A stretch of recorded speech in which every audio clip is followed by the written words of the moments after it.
कैसा है? ठीक है।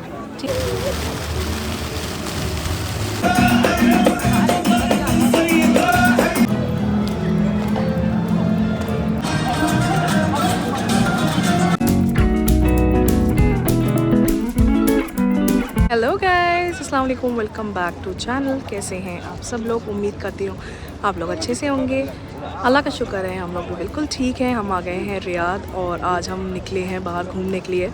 बुलवार्ड वर्ल्ड, वो मेरे पीछे आप देख सकते हैं। आवाज़ मेरी अभी भी ख़राब है। तो ये बहुत ही फेमस जगह है रियाद में, तो यहाँ आना तो एक बार बनता है। और मौसम भी काफ़ी अच्छा है रियाद का। और अंदर चल के एक्सप्लोर करते हैं और आपको भी दिखाते हैं कि अंदर क्या क्या हो रहा है। Let's go. बुलेवार्ड वर्ल्ड और बुलेवार्ड सिटी दोनों अलग अलग जगह हैं। लोग अक्सर इसमें कंफ्यूज हो जाते हैं। अगर आपको बुलेवार्ड वर्ल्ड जाना है तो आपको वी बुक एप्लीकेशन जो है उससे बुकिंग करानी होगी। वीकडे का टिकट जो है वो है अराउंड 29 रियाल। और अगर आपको बुलेवार्ड सिटी जाना है तो वो फ्री ऑफ कॉस्ट है, आप कभी भी जा सकते हैं। हम लोगों ने भी अपनी बुकिंग डाल दी थी काफ़ी पहले वी बुक ऐप के थ्रू। उसके बाद हमने वीकडे में ही एंट्री ली थी क्योंकि वीकडे में इसका टिकट काफ़ी सस्ता रहता है। हमने एंट्री ली गेट नंबर 1 से। यहाँ पर 2 गेट्स हैं, गेट नंबर 1 एंड 2, आप दोनों से एंट्री ले सकते हैं। और यहाँ पर पार्किंग बहुत बड़ी है और फ्री ऑफ कॉस्ट है। लेकिन आप जब भी अपनी कार पार्क करिएगा तो वहाँ की फ़ोटो ज़रूर ले लीजिएगा क्योंकि थोड़ा सा कन्फ्यूजन हो जाता है।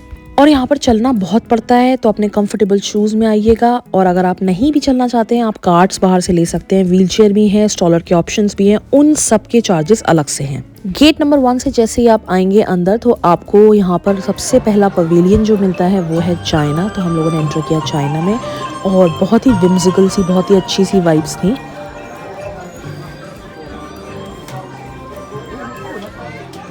इस पवेलियन में एंटर होते ही ना मुझे सब कुछ ऑलरेडी बहुत पसंद आने लगा है। वो सामने मुझे कोट सेट्स बहुत पसंद आ रहे थे। उन्होंने 250 की रेंज में बताए थे, लेकिन वो बार्गेनिंग करने को तैयार थी।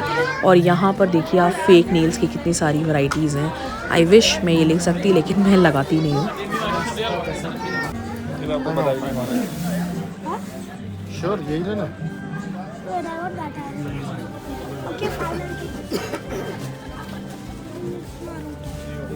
चलिए Shaju, show me. I have Naruto. It's not Naruto. It's Minato.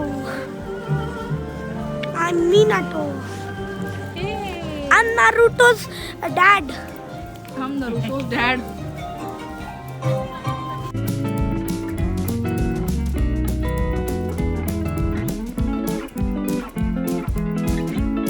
थोड़ा सा आगे बढ़े तो यहाँ पर एक ज्वेलरी शॉप दिखी, बहुत पसंद आया इनका कलेक्शन। सारा ईडी का कलेक्शन था।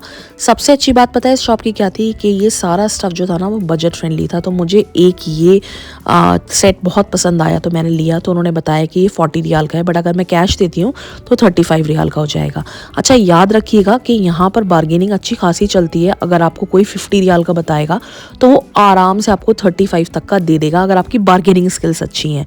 तो बार्गेन करना मत भूलिएगा यहाँ पर।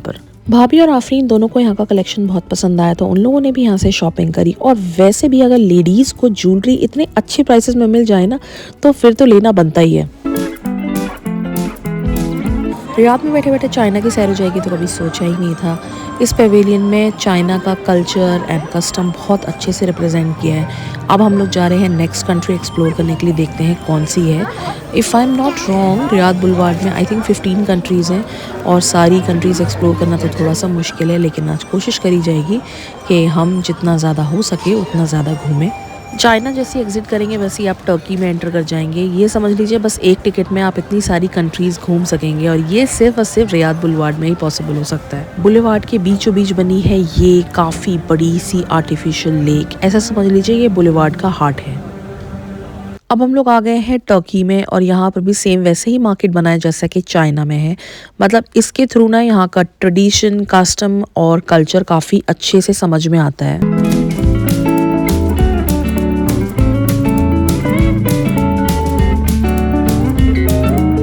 अच्छा, अगर आप गेट नंबर 1 से एंट्री लेंगे ना तो आपको राइट साइड में यही सारी कंट्रीज़ मिलेंगी, जैसे कि China, Greece, Italy. Left side में फ्रांस, यूके, यूएसए।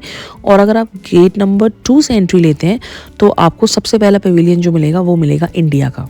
इस कंट्री में आकर ये वाली शॉप बहुत ज़्यादा फैसिनेट कर रही थी हम लोग को, क्योंकि यहाँ पर मिल रहा था ज़ाफ़रान। तो यही डिस्कशन चल रहा था कि अंदर जाना चाहिए कि नहीं।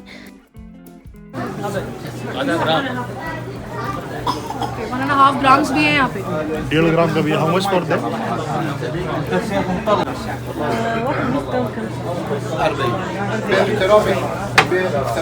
ये 1.5 ग्राम का 40,000।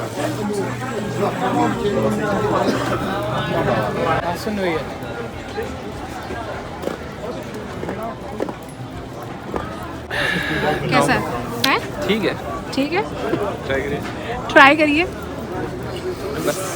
ले लीजिए। टर्की से निकलकर अब हम लोग सीधा पहुंच गए हैं मोरक्को में। यहाँ पर इस तरीके से बना हुआ है कि आप एक कंट्री से एग्जिट लेंगे, दूसरी कंट्री में एंटर कर जाएंगे और बिल्कुल बीचों बीच में बनी हुई है वो आर्टिफिशियल लेक।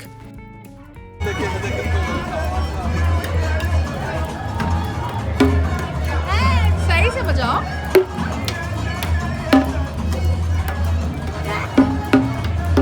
अच्छा, आपको यहाँ पर मार्केट्स के अलावा ना हर कंट्री का ऑथेंटिक फूड भी ट्राई करने को मिलेगा। यहाँ पर लोकल शॉप्स भी बनी हुई हैं, रेस्टोरेंट्स भी बने हुए हैं जहाँ पर आप अपना मनपसंद खाना ट्राई कर सकते हैं।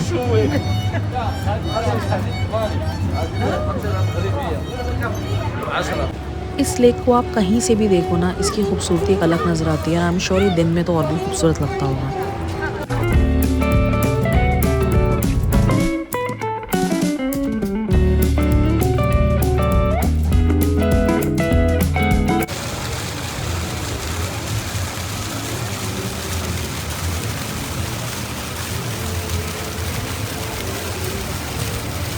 जैसा कि आप देख सकते हैं इस लेक में बोटिंग भी होती है, अंदर और भी तरह की एक्टिविटीज़ होती हैं, लेकिन इसके चार्जेस जो हैं सब अलग हैं, ये टिकट्स में इंक्लूड नहीं है। चलो शाजू।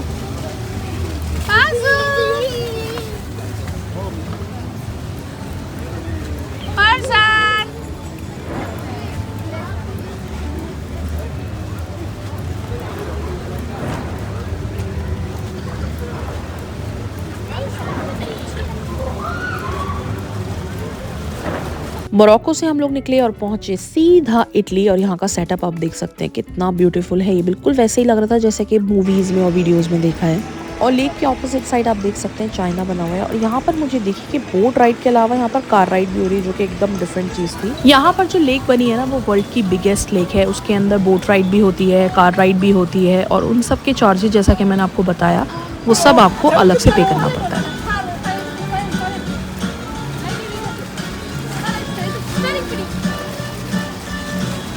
बाजू आइए।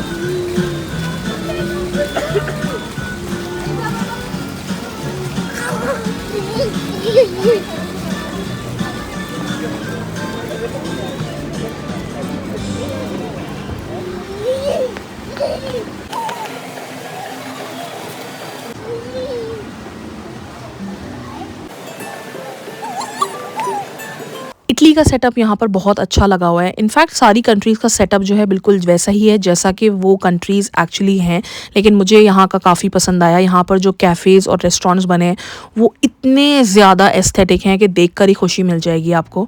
और इसके साथ साथ मैं आपको एक बात ये बता दूं कि आउटसाइड फूड यहाँ पर बिल्कुल भी अलाउड नहीं है। एंट्रेंस से जब आप आएंगे अंदर तो वहाँ पर सिक्योरिटी गार्ड्स जो रहते हैं, अगर आपके बैग में कोई भी बाहर का खाना है वो सब कुछ निकाल देंगे। आप अंदर से लेकर खा सकते हैं, लेकिन आउटसाइड फूड बिल्कुल भी अलाउड नहीं है। याद रहे यहाँ पर प्रायर बुकिंग चलती है। वी बुक ऐप के थ्रू आपको टिकट्स बुक करने होंगे। वीकडेज़ में 29 रियाल हैं और वीकेंड्स पर 58 रियाल हैं। वीकेंड्स पर मुझे लगता है कि थोड़ा सा रश रहता होगा। वीकडेज़ में ऑलरेडी इतना रश रहता है तो वीकेंड्स में इमेजिन कर सकते हैं।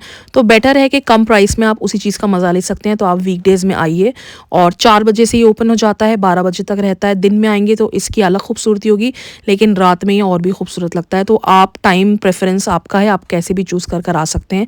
बट आई मस्ट सजेस्ट कि आप अगर रियाद में हैं या विजिटर हैं या रहते हैं तो यहाँ एक बार ज़रूर आइएगा। This is such a beautiful place and you will enjoy it. तो हम लोग इटली से जस्ट बाहर निकल रहे थे तो एक लाइव सिंगिंग परफॉर्मेंस हो रही थी कहीं पर। तो हम लोगों ने सोचा कि ये तो मिस नहीं करेंगे, क्योंकि जब से हम लोग यहाँ पर आए हैं एज सच कोई परफॉर्मेंस देखने को मिली नहीं है किसी भी कंट्री में। तो मोरक्को में ये परफॉर्मेंस चल रही थी तो हम लोगों ने सोचा चलो उसको चल के देखते हैं यहाँ पर क्या हो रहा है। तो हम लोग भी इंजॉय करते हैं और आप लोग भी इंजॉय करिए।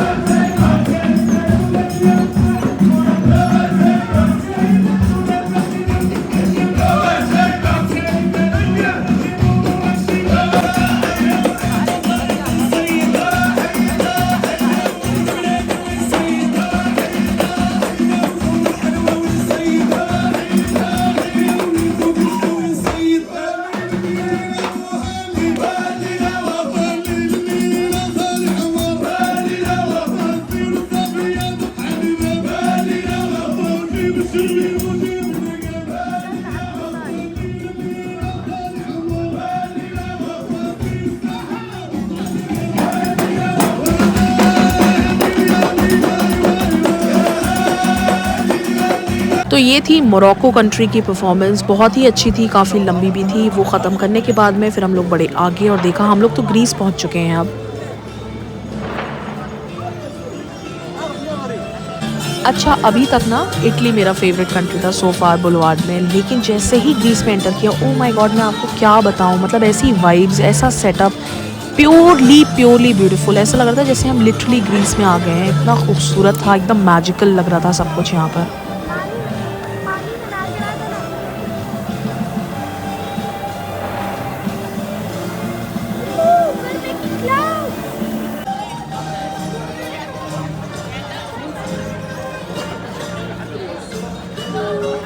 ग्रीस में एंटर होते ही एक रेस्टोरेंट था जहाँ पर शावरमा मिल रहा था। डिनर का टाइम भी हो गया था, हम लोग इतना चले भी थे तो काफ़ी भूख भी लग गई थी, तो ये सोचा कि आज डिनर हम लोग यहीं करते हैं।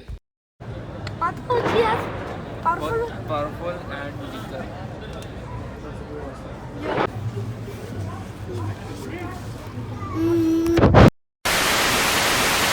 11:30 यहाँ पर ऑलरेडी बज चुके हैं और बुलेवार्ड का क्लोजिंग टाइम वीकडेज़ में है 12 बजे। तो ये हमारा पूरी कंट्रीज़ एक्सप्लोर करना तो अब पॉसिबल नहीं है, तो हमने सोचा जो ग्रीस के बाद नेक्स्ट कंट्री पड़ती है जो कि है इजिप्ट, वो हम देखते हैं और उसके बाद निकलते हैं घर की तरफ। वैसे तो बुलेवार्ड में बहुत सारी एक्टिविटीज़ हैं करने के लिए, बच्चों के लिए, बड़ों के लिए, लेकिन जो केबल कार है ना वो अपने आप में एक अलग एक्सपीरियंस है, तो मुझे लगता है ये ज़रूर आपको ट्राई करना चाहिए। और ये केबल कार की ख़ास बात पता है क्या है कि ये बुलेवार्ड वर्ल्ड से स्टार्ट होती है और बुलेवार्ड सिटी तक जाती है, जो कि दोनों आमने सामने हैं रोड के इधर उधर, तो ये अपने आप में बड़ी ही अच्छी बात है। इसके चार्जेस तो मैं आपको नहीं बता पाऊँगी, उसका कोई मुझे आइडिया नहीं है, बट आप अंदर जाएंगे तो आपको सारी एक्टिविटीज़ के पेमेंट जो है वो अलग करनी पड़ेगी, एंट्रेंस टिकट के अंदर इंक्लूडेड नहीं है।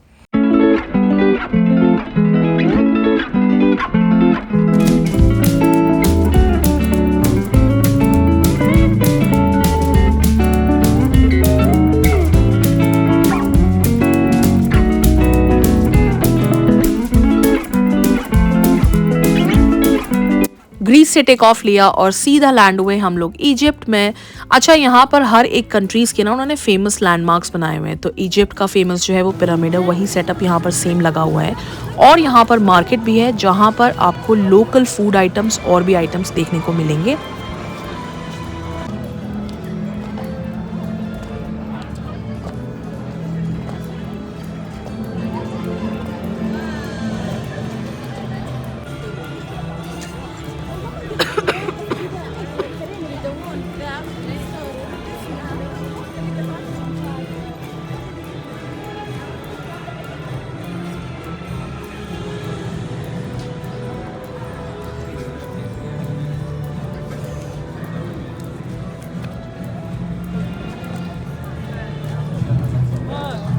इजिप्ट से बाहर निकलते ये बना हुआ है बहुत बड़ा सा ग्लोब, इसे द प्लैनेट बोलते हैं। यहाँ पर जो है अलग अलग डिस्प्ले ऐसे चलते रहता है और इसी के सामने बना हुआ है डॉल्फिनेरियम।